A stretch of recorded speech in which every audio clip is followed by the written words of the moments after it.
بسم اللہ الرحمن الرحیم۔ السلام علیکم ورحمۃ اللہ وبرکاتہ۔ عابد راجہ چینل کی طرف سے آج میں اپنے دوستوں کو بہت ہی پیاری رمضان کی ایک دعا پڑھنا سکھاؤں گا۔ اس سے پہلے میں اپنے تمام دوستوں سے گزارش کروں گا کہ اگر آپ نے ابھی تک میرے چینل عابد راجہ کو سبسکرائب نہیں کیا تو ضرور کر لیں۔ تو سٹارٹ کرتے ہیں۔ بسم اللہ الرحمن الرحیم۔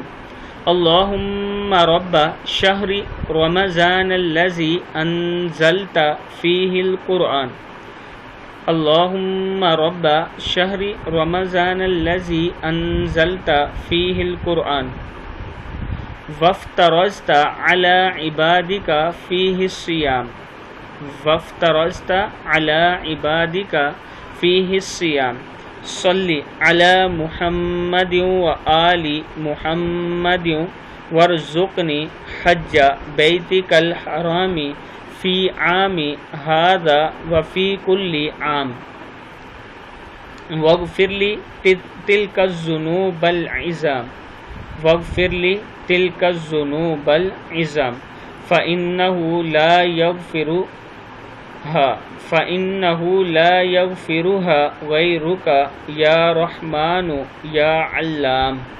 صدق اللہ العظیم۔ اس ویڈیو کو آپ نے آگے ضرور شیئر کرنا ہے۔ السلام علیکم ورحمۃ اللہ وبرکاتہ۔